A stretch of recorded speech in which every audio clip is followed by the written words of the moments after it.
नमस्कार मित्रांनो, पुन्हा एका नवीन ब्लॉगमध्ये मित्रांनो सर्वांचं स्वागत आहे. आणि मित्रांनो आता आम्ही चाललोय गावी. तशी की माझी कालपासून जरा थोडीशी तब्येत पण खराब आहे आणि त्यामुळे तर गावी पण म्हटलं दवाखाना पण होईल आणि बाकीच्या गोष्टी पण होतील. बघा इथं स्वीटीची तयारी झालेली आहे गावाला निघण्यासाठी. बोल.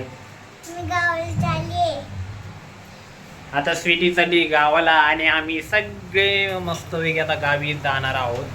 पाऊस येतोय, सारखा पाऊस येऊन येऊन वैताग आलेला आहे.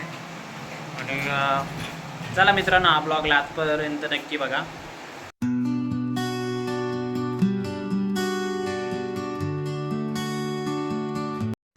मित्रांनो, आम्ही आता थांबलो आहोत खेडच्या घाटामध्ये आणि खूप भारी व्ह्यू आहे इथं. बघू शकताय की आम्ही आज तो बायपास आहे, म्हणजे तो आता नवीन रोड झाला, तिकडून नाही गेलो. म्हटलं चांगला निसर्ग आहे इथं, म्हटलं थोडासा एक व्ह्यू तुम्हाला दाखवूया. आणि त्यानंतर म्हटलं चला आपण जाऊया गावाला. आणि आपण इकडं बाईक लावलेली आणि स्वीटी पण बघा इकडं खूप एन्जॉय करते, कारण की खूप 2-3 दिवसापासून म्हणजे घरातच होतं आणि तब्येत पण ठीक नव्हती. त्यामुळे जरा थोडं बाहेर पडूया. आणि चला मित्रांनो, मी तुम्हाला इथलं पूर्ण व्ह्यू दाखवतो कसं दिसतंय. आणि मस्त आहे. तुम्ही कधी येणार असाल तर नक्की आता या, कारण पावसाळ्यामध्ये हा घाट खूप छान दिसतोय. बघू शकताय की पाठीमागं पण एकदम चांगली झाडी इकडं तिकडं सर्वीकडे हिरवी हिरवी झाडी झालेली आहे.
बघू शकता मित्रांनो, आपण फायनली गावी आलेलो आहोत आणि हे आहे आमचं गाव.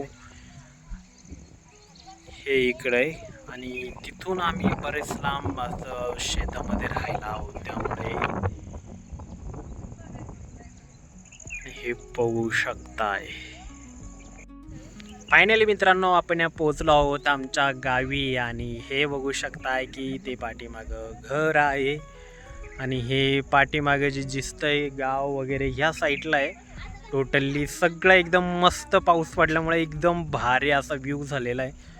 आणि त्या तिकडे म्हणजे धुकं पडलेलं आहे, म्हणजे ते पाठीमागे पण आहे थोडंसं, तिथे तो डोंगर आहे ते पूर्ण धुकं पडल्यामुळे तो दिसत नाही. मी तुम्हाला ते पण, आम्ही तिथे जेव्हा आळेफाट्यावरती निघालो होतो, जेव्हा आळेफाट्यावरून तेव्हा तो व्ह्यू घेतला होता आम्ही, ते पण तुम्ही दाखवलं आहे जवळ होतो तेव्हा.